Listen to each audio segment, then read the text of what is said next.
Meu nome é Nara, sou professora da Universidade Federal de Santa Maria e agradeço a organização do Seminário Internacional de Educação, Tecnologia e Sociedade por esse convite.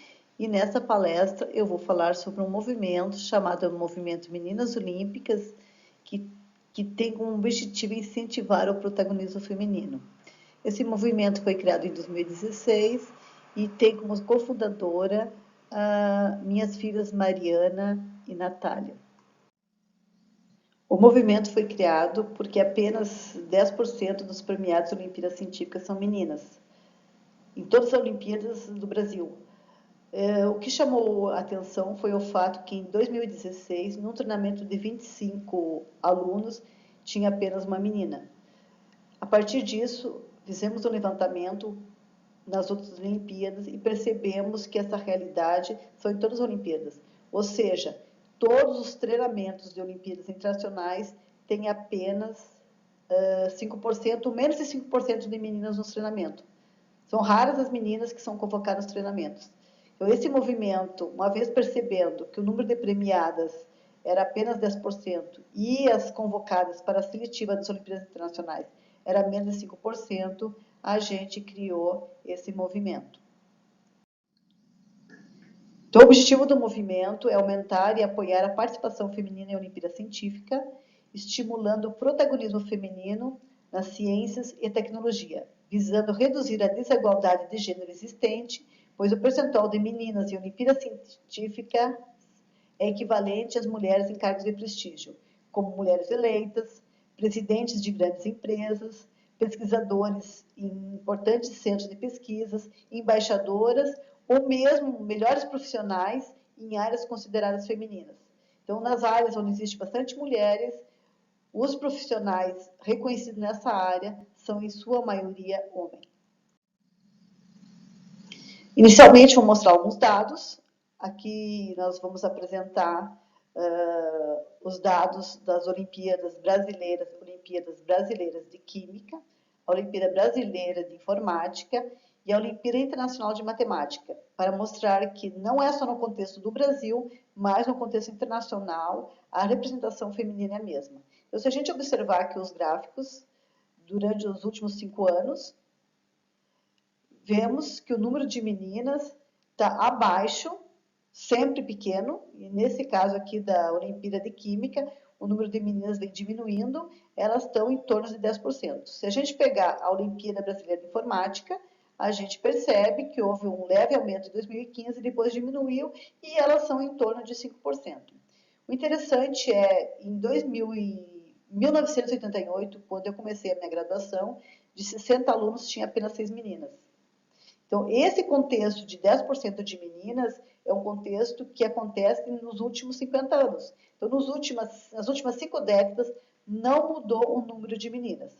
A gente observou a IMO esse ano completou 60 anos, a gente observou durante 60 anos a Olimpíada Internacional de Matemática, que é a Olimpíada mais prestigiada do mundo, a gente percebeu que o número de meninas se mantém estático em 10%, um pouco mais, um pouco menos, mas nunca atingiu a 15%.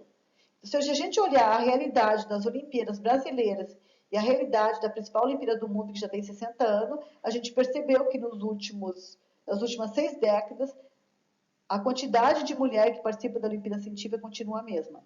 Então, nesse sentido, esse movimento foi criado porque a gente acha que é necessário algumas ações afirmativas para que esse contexto mude. Agora a gente vai falar especificamente das Olimpíadas da Matemática. As Olimpíadas de Matemática são organizadas e financiadas pelo INPA, o Instituto de Matemática Pura e Aplicada, e no quadro docente de pesquisadores do INPA existem 52 pesquisadores e tem apenas uma mulher. Então a gente percebeu que a realidade das Olimpíadas Científicas, que são Olimpíadas que acontecem no ensino fundamental e no ensino médio, a realidade que tem nas Olimpíadas é exatamente a realidade que acontece lá na frente com as mulheres nas áreas de exatas e com as mulheres nos lugares de prestígio. Então, a gente acredita que se mudar esses dados a nível da Olimpíada, a gente vai acabar impactando lá na frente. Então, vamos falar agora das Olimpíadas de Matemática. Então, a gente percebeu que na IMO, que é uma Olimpíada Internacional de Matemática, a mais prestigiada do mundo, tem 10% de mulheres. Tá? Aqui nós vamos olhar 3 gráficos. A UBM é a Olimpíada Brasileira de Matemática, onde participam os alunos das escolas privadas e públicas, e a gente percebeu que aqui também as mulheres, nos últimos 10 anos, deu um pequeno aumento em 2009 e depois foi subindo e a gente fica em torno de 5%. Tá? E a gente pegou e fez um levantamento da UBMEP. A UBMEP tem um pouco mais de menina, que é uma Olimpíada mais acessível do que a UBM. E a gente avaliou a UBMEP nos últimos 10 anos e a gente percebeu que o número de meninos se mantém mais ou menos estável. Então, a gente olha o gráfico aqui embaixo, de 2008 a 2017. Então, nessa faixa amarela aqui são as medalhistas de ouro, depois nós temos a medalhista de prata, aqui nós temos a média das pessoas, das meninas que foram premiadas, no azul aqui nós temos as menção honrosa, e aqui no vermelho a gente tem os alunos que foram classificados para a segunda fase. Então, o interessante é que são 19 milhões de pessoas que participam da UBMEP, 5% vão para a segunda fase. Desses 5% que vão para a segunda fase, praticamente 50% são meninas.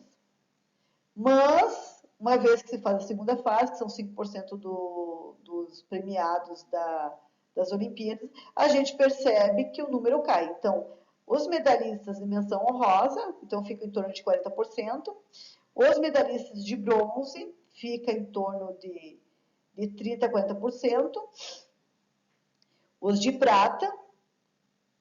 prata diminuem um pouco e os de ouro ficam em torno de 20%, considerando que 20% é do ensino fundamental. Se para o ensino médio, o número de medalhistas de ouro do ensino médio são apenas 10%.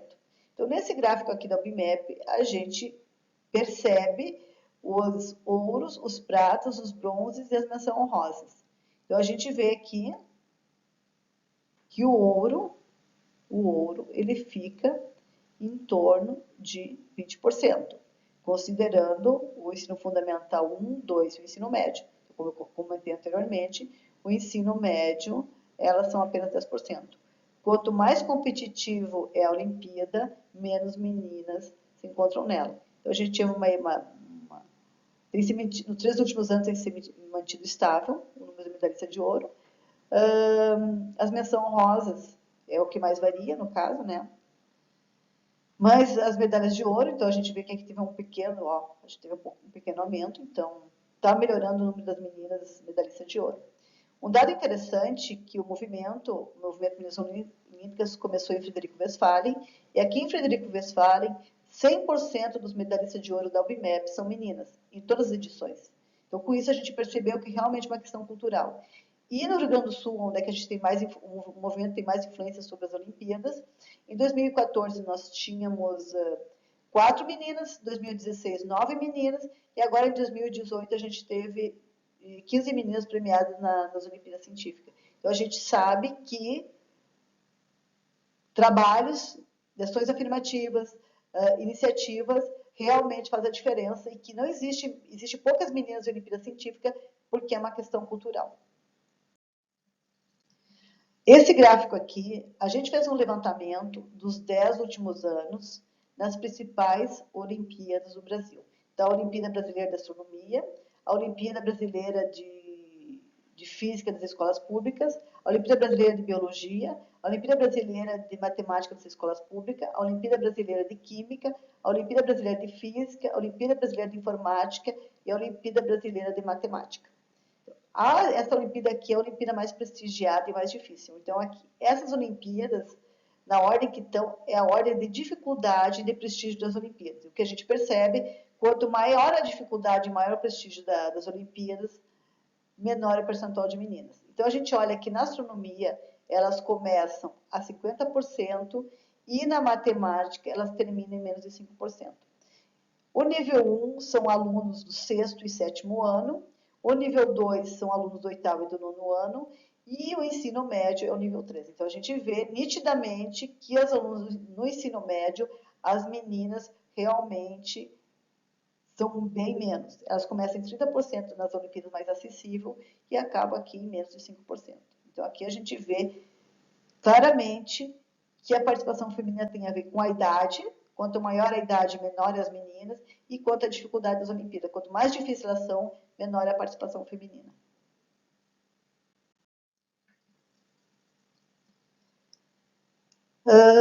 Agora nós vamos fazer uma relação das Olimpíadas Científicas das meninas com as mulheres.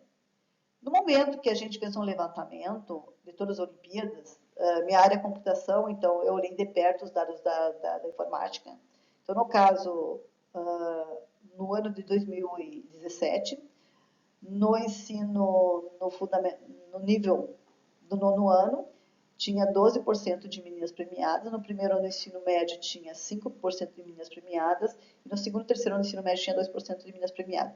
Então, existe um efeito pirâmide que acontece muito forte. Então, a gente decidiu ver nas áreas de prestígio o que acontece com as mulheres. Então, no caso, o lugar de maior prestígio que temos é a Associação Brasileira de Ciência. Então, quer dizer, as pessoas que tiveram uma trajetória reconhecida, elas acabam fazendo parte da Associação Brasileira de Ciência. Então, a gente foi dar uma olhada nos dados da Associação Brasileira de Ciência. Então, a gente percebeu que lá tem uma média de 15% de mulheres. E, evidentemente, como certas áreas, que nem a matemática, a física, as mulheres são menores. Então, aqui dá para ver visualmente o gráfico das áreas, né? E aqui a gente pode olhar os dados percentuais. Então, a matemática tem 4,5%, a física 6,25%, a engenharia 6,67%, as agrárias 10,34%, a química 17,76%, a saúde biomédica 18%, que é uma área que tem bastante mulheres, as ciências sociais 20%, a biologia, então, hoje tem 70%, 80% de mulheres, então só 20% que fazem parte da associação brasileira, e, de uma maneira geral, nós temos 13%. Então, a gente vê que existe, apesar das áreas que são predominantemente femininas, que nem as biológicas, mesmo assim o percentual de mulheres é muito baixo. Então, nas áreas que tem poucas mulheres, então os percentuais são baixíssimos. Se a gente olhar esses dados aqui e comparar com os dados das Olimpíadas, o desempenho é exatamente igual. Então, quer dizer, a gente percebeu que o problema da subrepresentação feminina na área de ciência começa lá nas Olimpíadas Científicas, que todos os gráficos das Olimpíadas Científicas refletem exatamente os gráficos mais tarde nos lugares de prestígio. Aí, se a gente olhar, vamos aprofundar um pouco mais, a gente vai olhar os prêmios Nobel. Então, olha aqui, isso aqui foi os dados de 2015, até 2015, mas não mudou muito. Inclusive, ano passado teve mais uma mulher que foi da Olimpíada que ganhou o Nobel da Física, uma mulher que ganhou o Nobel da Química, né? Então nós temos aqui no caso 3, né? Mas esses dados a gente pegou em 2015. Então, nesse caso aqui, nós temos 2,33% de mulheres. Se nós pegar o total, hoje, o total de mulheres hoje que ganharam prêmios Nobel é 5%. Então, olha só. Então, nós temos 5%, de maneira geral, temos em torno de 5% nas matemáticas, nas físicas, na engenharia, e nós temos 5% nas Olimpíadas prestigiadas. Então, o interessante é que esse percentual começa lá no ensino básico. Então, hoje, se nós quisermos mudar a representação de mulheres nos prêmios Nobel, nós temos que se preocupar com as meninas da Olimpíada Científica. Falamos das Olimpíadas Científicas, falamos do mundo científico, falamos da Associação Brasileira de Ciência, falamos dos prêmios Nobel e agora vamos para as empresas. Então, se olhar esse gráfico aqui, o que a gente percebe? Conforme vai aumentando o prestígio do cargo, as mulheres vão diminuindo. Então, a gente vê aqui que na supervisora elas são meio a meio, como gerente elas são um pouco menos, 40%, como diretores 27%, como vice-presidente 27%, e se a gente olhar como presidente 25%. Então, isso aqui são os cargos nas empresas. Agora, se a gente olhar, por exemplo, na Bovespa, as mulheres que fazem parte do conselho de administração, elas não passam de 10%. E as presidentes de grandes empresas, muito menos do que isso. Isso em relação às empresas em gerais. Vamos olhar as startups. Por exemplo, os conselhos de startup. Então, você percebeu, você fez um trabalho de 2016 para 2018, encontra-se no site onde é que tem os dados sobre as startups. E houve uma melhora de 2016 para 2018, mas dos conselhos que tem apenas homens, é 61% das startups, são 21 mil startups. 12 mil, acho que 715 startups. As startups que têm homens e mulheres é 11%, e as startups que só têm mulheres nos conselhos 2%. Então, aqui a gente houve uma pequena melhora para 2018, mas ainda a gente vê que existe uma subrepresentação das mulheres. Então, existe uma subrepresentação das mulheres nos cargos de presidência, nos conselhos, tanto das startups como das empresas que estão cadastradas na Bovespa. Então, a representação das mulheres é sempre muito pequena. Agora, vamos olhar, então, as mulheres eleitas, que é um outro lugar onde existe um certo prestígio, e a gente olha aqui os dados do Senado, da Câmara Federal e das Assembleias Legislativas. Então, no Senado tem se mantido sempre estável, em torno de 15%. Em 2018 houve uma senadora a mais. Aqui nós tínhamos 12 mulheres, nos últimos 10 anos tivemos 12 mulheres senadoras, tivemos 13 ano passado. Na Câmara Federal houve uma melhora significativa, então nós estávamos em torno de 8%, subiu para 15%. E nas Assembleias Legislativas houve uma queda em 2014 e aqui houve uma subida. Mas se a gente perceber, vemos que elas são em torno de 15%. Então hoje as mulheres eleitas são em torno de 15%. Então, independente da área que a gente olha, a gente vê que no máximo elas chegam a 10% e nos cargos realmente de prestígio elas são em torno de 10 a 15%. Vamos olhar uns dados mais de perto. Aqui foi os gráficos apresentados no Simpósio Brasileiro sobre Matemática e Maternidade e Ciência. E o interessante, agora nós vamos falar um pouco sobre o impacto da maternidade na vida das mulheres. Então, elas têm um impacto educacional que a gente já viu, que começa lá no ensino fundamental 2. E esse impacto vai em toda a sua vida e se torna um pouco mais crítica no momento que ela se torna adulta e ela pensa em ter filhos. Então, aqui tem um gráfico que apresenta a representação feminina nos diversos tipos de bolsa do CNPq. Então, aqui nós temos doutorado, iniciação científica, mestrado, pós-doutorado e produtividade de pesquisa. Então, na produtividade de pesquisa, aonde existe uma maior qualificação. Então, a gente vê aqui que nesse nível aqui, elas são quase 50%, a nível de doutorado, e iniciação científica e mestrado. Pós-doutorado, elas diminuem um pouco, mas, enfim, nos últimos anos elas têm se mantido 50%. E aonde se encontra o problema? O problema se encontra nas bolsas de produtividade de pesquisa. Então, se a gente olha aqui, elas são em torno de 30%. Aqui tem nesse grupo, então aqui são em torno de 50%, hoje existe mais que 50% de mulheres nas graduações de maneira geral, tirando as áreas de exatas, a gente percebeu que existe uma representação feminina igualitária. O maior problema fica em relação às bolsas de produtividade e pesquisa. Então, a gente vai olhar essas bolsas aqui. Então, aqui são os níveis das bolsas, a gente sabe que 1A são as bolsas mais prestigiadas, e é nítido e claro aqui nesse gráfico que as mulheres, conforme a bolsa vai ficando mais prestigiada, vai diminuindo o número de mulheres e chegamos mais uma vez próximo aos 20%, que é a representação feminina hoje nos lugares.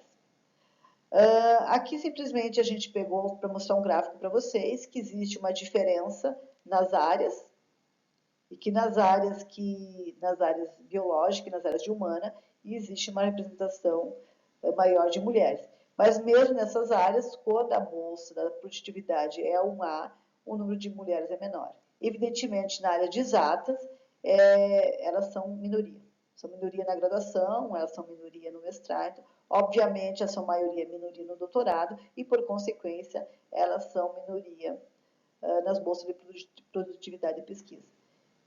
O que realmente chama atenção, que nas áreas onde elas são a grande maioria, mesmo assim, nas bolsas do tipo 1A, elas não são ainda 50%.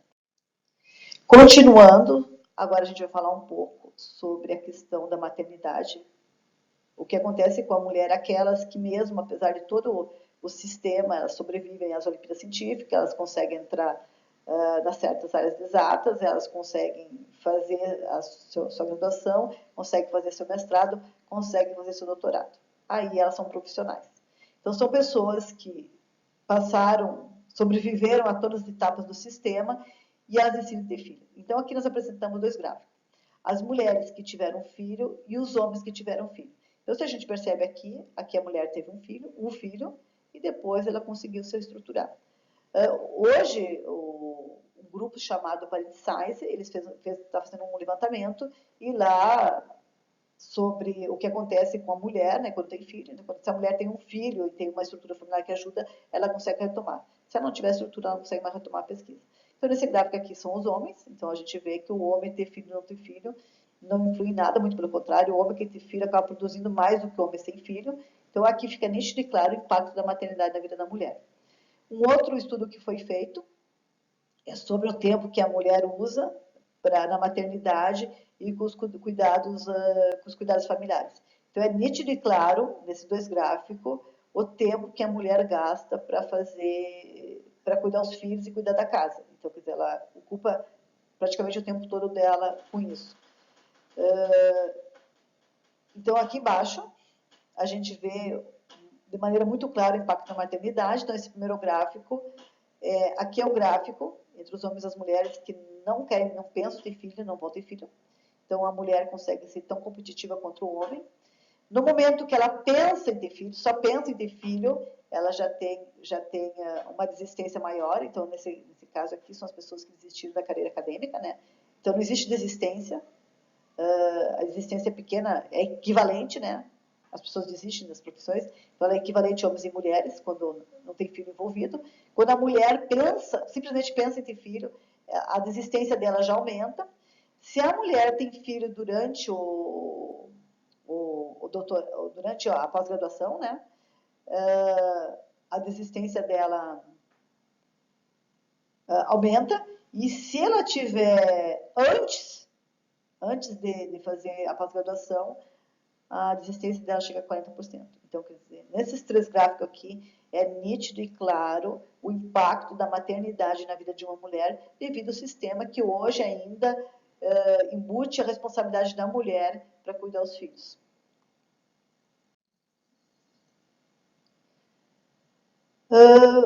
Agora, tem dois dados muito interessantes, que é o seguinte. A questão do contexto social. Uma coisa que eles chamam de efeito Matilde.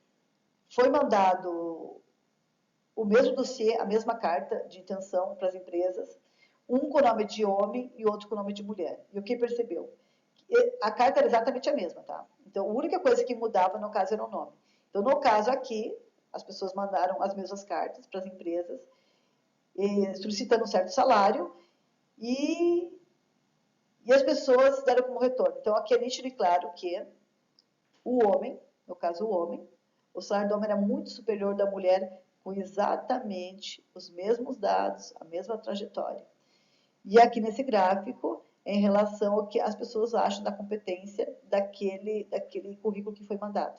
Então, é nítido e claro aqui nesses gráficos que, sendo homem, a carta simplesmente tendo o nome de um homem, o salário vai ser maior e a credibilidade para o cargo vai ser maior. Então, nesse gráfico aqui fica nítido e claro que a mulher não interessa a competência dela, não interessa a trajetória dela, o simples fato dela ser mulher, isso já prejudica. E aqui, como último dado para a gente encerrar, é sobre a diplomacia. Então, são poucas mulheres que são diplomatas, em torno de 15%. Das mulheres que fazem concurso, então a gente vê aqui que 40% das mulheres que fizeram concurso, cidade em 2011, mas não mudou muita coisa, eram mulheres, 60% homem. Isso que começaram, no caso, no início do concurso. Depois que foram para a fase final, já foi 74 homens, 26% mulheres, e quem conseguiu passar no concurso, apenas 11%. Então, houve uma taxa de sucesso das mulheres de 10%, e dos homens uma taxa de sucesso de 54%.